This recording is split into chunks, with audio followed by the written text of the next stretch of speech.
पार्वती अपने तप को पूर्ण होते देख घर लौट आई और अपने माता पिता से सारा वृत्तांत कह सुनाया। अपनी दुलारी पुत्री की कठोर तपस्या को फलीभूत होता देखकर माता पिता के आनंद का ठिकाना नहीं रहा।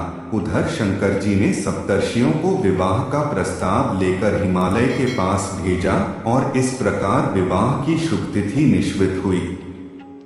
सप्तर्षियों द्वारा विवाह की तिथि निश्चित कर दिए जाने के बाद भगवान शंकर जी ने नारद जी द्वारा सारे देवताओं को विवाह में सम्मिलित होने के लिए आदर पूर्वक निमंत्रित किया और अपने गणों को बारात की तैयारी करने का आदेश दिया।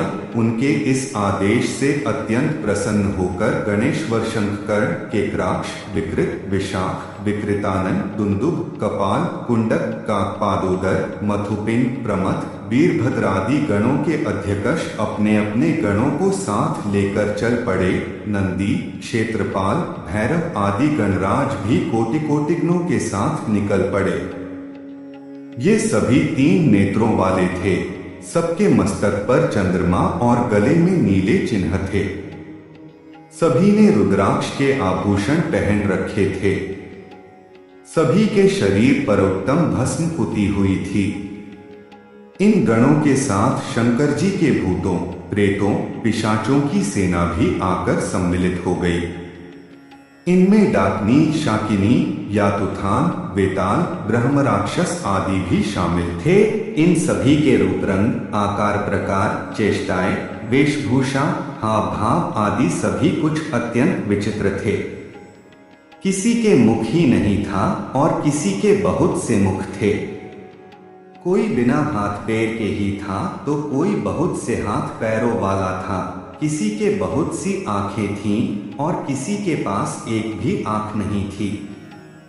किसी का मुख गधे की तरह, किसी का सियार की तरह, किसी का कुत्ते की तरह था। उन सब ने अपने अंगों में ताजा खून लगा रखा था। कोई अत्यंत पवित्र और कोई अत्यंत विभत्स तथा अपवित्र गणवेश धारण किए हुए था। उनके आभूषण बड़े ही डरावने थे। उन्होंने हाथ में नरकपाल ले रखा था। वे सबके सब अपनी तरंग में मस्त होकर नाचते, गाते और मौज उड़ाते हुए महादेव शंकर जी के चारों ओर एकत्रित हो गए। चंडी देवी बड़ी प्रसन्नता के साथ उत्सव मनाती हुई भगवान रुद्रदेव की बहन बनकर वहां आ पहुंची। उन्होंने सर्पों के आभूषण पहन रखे थे। वे प्रेत पर बैठकर अपने मस्तक पर सोने का कलश धारण किए हुए धीरे धीरे वहां सारे देवता भी एकत्र हो गए। उस देव मंडली के बीच में भगवान श्री विष्णु गरुड़ पर विराजमान थे। पितामह ब्रह्मा जी भी उनके पास में मूर्तिमान वेदों, शास्त्रों, पुराणों, आगमों, संकात महासिद्धों, प्रजापतियों, पुत्रों तथा कई परिजनों के साथ उपस्थित थे।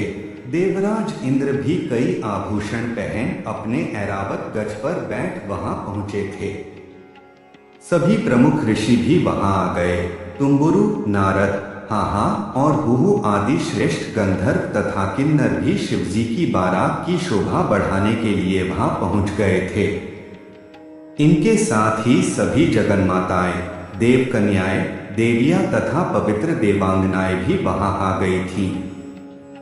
इन सभी के वहां मिलने के बाद भगवान शंकर जी अपने स्फुटिक जैसे उज्ज्वल सुंदर वृषभ पर सवार हुए। दूल्हे के वेश में शिवजी की शोभा निराली ही छटक रही थी।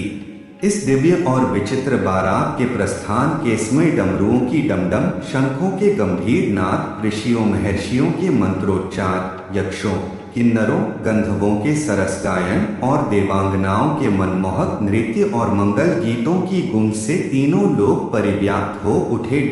उधर हिमालय ने विवाह के लिए बड़ी धूमधाम से तैयारियां की और शुभ लग्न में शिवजी की बारात हिमालय के द्वार पर आ लगी। पहले तो शिवजी का विकट रूप तथा उनकी भूत प्रेतों की सेना को देखकर मैना बहुत डर गई और उन्हें अपनी कन्या का पाणी ग्रहण कराने में आनाकानी करने लगी। पीछे से जब उन्होंने शंकर जी का करोड़ों कामदेवों को जाने वाला 16 वर्ष की अवस्था का परम लावण्य में रूप देखा तो वे देह की सुधि भूल गई और शंकर पर अपनी कन्या के साथ ही साथ अपनी आत्मा को भी न्यौछावर कर दिया। हर गौरी का विवाह आनंद पूर्वक संपन्न हुआ। हिमाचल ने कन्यादान दिया।